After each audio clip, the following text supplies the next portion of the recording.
Camera on করে দিয়েছো? হ্যাঁ বলো। নমস্কার সবাইকে। আজকে হচ্ছে সোমবার।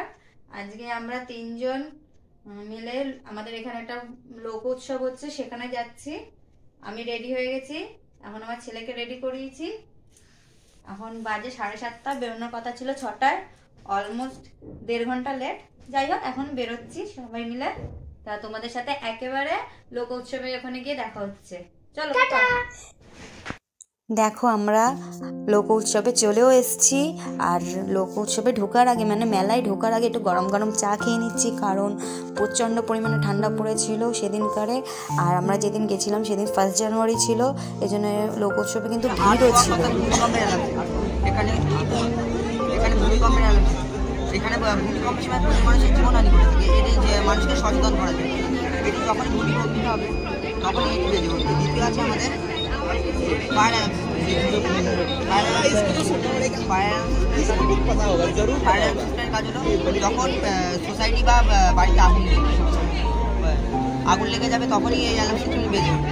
তৃতীয় আছে আমাদের আছে সিকিউরিটি অ্যালার্ম সিস্টেম। এর কাছে এটি বাড়ির মেন গেটে স্থাপন করা হয়ে থাকে। আপনার মধ্যরাতে যখন আপনি ঘুমাবেন, অর্থাৎ চোর ডাকাত এক্সেপ্টে যদি আপনার বাড়িতে ব্যাড পার্সন যদি প্রবেশ করতে যায় তখন এটি বেজে উঠবে। আমার কিন্তু বন্ধ আছে। চতুর্থ আছে আমাদের কাছে গ্যাস অ্যালার্ম সিস্টেম। গ্যাস অ্যালার্মের কাজ হচ্ছে এটি আপনার রান্নাঘরে প্রতিস্থাপন করা হয়ে থাকে। এটি গ্যাসে কিছুটা দূরে অবস্থান করা হচ্ছে, কারণ রান্না করার সময় কিছু পরিমাণ গ্যাস বেরিয়ে তিনটে ডিভিশন আছে, প্যালিওলিথিক এজ, মেসোলিথিক এজ আর তারপর নিওলিথিক এজ। স্টোন এজ শেষ হয়ে যাওয়ার পরে আমরা ব্রিটিক age, হাজারপাতা, Kushavati age, silver age, চোলানোলিস এবং মুঘলেরা পাবো। মুঘলের পরে আমরা ব্রিটিশেরা পাবো, যেখানে ব্রিটিশ আমাদেরকে প্রায় 200 বছরেরও বেশি রুল করেছিল।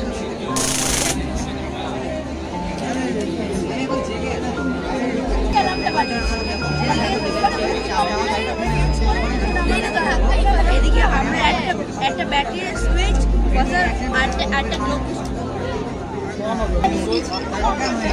তখন ভাইব্রেশনের কারণে আমরা দেখতেই পাচ্ছি যে এই সাউন্ড প্রডিউস করছে। অ্যালার্ট, যাতে মানুষরা সতর্ক হয়ে দূরে কোথাও তাদের বাড়িতে দূরে কোথাও চলে যেতে পারে, তারা বাঁচতে পারে। এটা মেনলি বাংলাদেশের ড্রাইভারদের জন্য। ড্রাইভাররা যখন গাড়ি চালাতে ঘুমিয়ে পড়ে তখন এই চশমাটা সে ইউজ করে। গাড়ি চালাতে অনেকটা অ্যাক্সিডেন্ট থেকে অনেকটা বাঁচে। আমি একটু দেখাই পাচ্ছি, আমি এখন জেগে আছি। দেখুন আমি ড্রাইভার, আমি জেগে আছি, এখন গাড়িটা ঠিকঠাক চলছে, আমি চালাচ্ছি। যখন আমি ঘুমিয়ে পড়বো এখানে বাজার বাজবে 3 সেকেন্ড, তারপরেও আমি যদি না উঠতে পারি অটোমেটিক 3 সেকেন্ড পর গাড়িটা বন্ধ হয়ে যাবে এবং আমি আবার যখন জেগে উঠবো আবার গাড়ি চলতে শুরু। চলো এবার বিজ্ঞান প্রদর্শনীর থেকে এবার কৃষি প্রদর্শনীতে চলে আসলাম। আমার না এই ছোট ছোট বাচ্চাদের যে প্রেজেন্টটা করে, কঠোর পরিশ্রম করে তৈরি করে প্রেজেন্ট করে বোঝায়, এটা না খুবই আমার ভালো লাগে। কিন্তু আমার ভালো লাগলে কি হবে, যাই বলো আর তাই বলো না কেন, আমার ছেলের তো এইসব পছন্দ হচ্ছে না। কতক্ষণে মেলায় ঢুকবে, ঢুকে একটুখানি মেলায় যেই দোলনাগুলো এসছে চড়বে।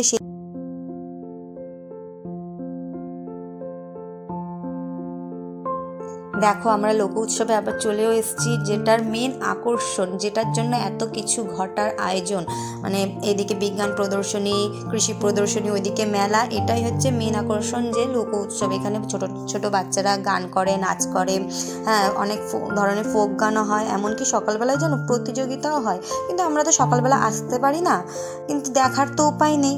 ওইদিকে যে আমার ছেলে বায়নায় ভেঙে পড়ছে, কতক্ষণে যাবে দোলনা চড়বে। ওই দেখো ওরা কি করছে, ওইদিকে এরা নাকি বাবা ছেলে মিলে চড়কি চড়বে, তাই জন্য ওরা গেছে। ওদেরকে দেখেই তো আমার ভয় লাগছে, আমি চড়বো কি।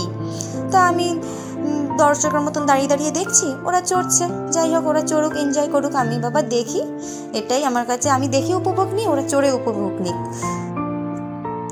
আমার ছেলে যে চড়তে পেরেছে, ওর নাকি একটুকু ভয় লাগেনি, আমি শুনে অবাক। যাই হোক, ওরা নেমে গেছে।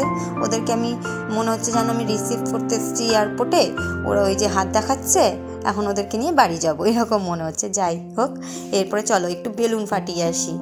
এখানে আমরা এসেছি একটু বেলুন ফাটাতে, গুলি করে নাকি বেলুন ফাটাবো, কিন্তু দুর্ভাগ্যের বিষয় আমি একটাও বেলুন ফাটাতে পারিনি। তাও আমার ছেলে একটা দুটো ফাটাতে পেরেছে।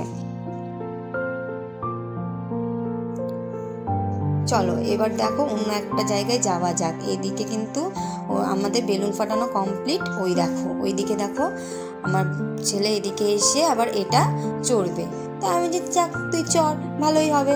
এদিকে স্লিপ উঠছে, ধুম করে নামছে, আর সব বাচ্চা কাচ্চারা মিলে এক জায়গায় হয়ে খেলাধুলা করছে বল নিয়ে। দেখে না সত্যি খুব ভালো লাগছিল দেখতে। এদিকে ও খেলাধুলা করুক, এদিকে আমরা একটু টুক করে খাচ্ছি, খাওয়া দাওয়া করছি।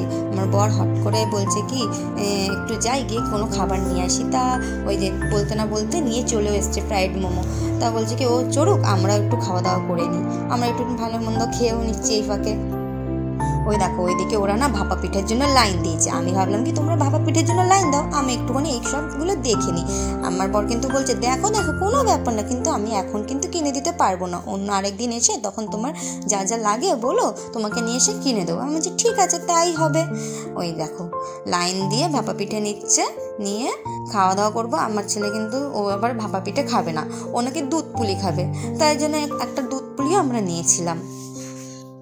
কিন্তু সত্যি কথা বলতে ভাপা পিঠের থেকে আমার দুধ পুলিটা আমার ছেলের কাছ থেকে 1 চামচ খেয়েছিলাম, কিন্তু আমার কাছে দুধ পুলিটাই বেশি ভালো লেগেছিলো, ভাপা পিঠেটা অতটা ভালো লাগেনি। সব ধরনের খাবার তো আর সমান হয় না। যাই হোক এক একটা দোকানে এক একটা জিনিস ফেমাস হয়, তা আমার কাছে দুধ পুলিটাই ভালো লেগেছিলো। ওই দেখো আমি বলছি কি আমি খাচ্ছি, তুমি শুধু আমাকে দেখাচ্ছ কেন? তুমি যে খাচ্ছ তুমিও দেখাও, তোমাকেও আমি দেখাই। বলে দেখো তাতে কি হয়েছে। দেখো আমরা কিন্তু ভাপা পিঠে খেয়ে আবার এখানে এসে লেমন মোমো খাওয়ার জন্য প্রস্তুত হয়ে গেছি। আমার ছেলে কিন্তু মোমো খেতে খুবই ভালো লাগে। যাই হোক এখন আমরা মোমোটাকে এনজয় করছি। চলো এবার মোমো খেলাম, অনেক কিছু খাওয়া দাওয়া করলাম, করে এবার বাড়ি যাওয়ার জন্য প্রস্তুত হয়ে যাই, কারণ আর থাকা যাবে না, অনেকটা রাত্রির হয়েও গেছে, কুয়াশাও পড়ছে, এদিকে গাড়ি চালিয়ে যেতে হবে। তাই জন্য আবার দেখো যাওয়ার সময় আমার ছেলে আবার বায়না করেছে এরকম একটা পাজল গেম কিনবে। তা ওর তো বায়না একটু রাখতেই হবে, তা বায়না রেখে একটা পাজল গেম কিনলাম। ওই দেখো এতক্ষণ কিন্তু স্টাইল দিয়েছিলাম আমি, এখন গাড়িতে উঠে কিন্তু কানের মধ্যে স্টলটাকে ভালো করে জড়িয়ে নিচ্ছি কান দিয়ে মাথা দিয়ে, কারণ ঠান্ডা লাগবে বলে। চলো আমি এখানেই ভিডিওটা শেষ করছি, কেমন লাগলো অবশ্যই জানিও কমেন্ট করে।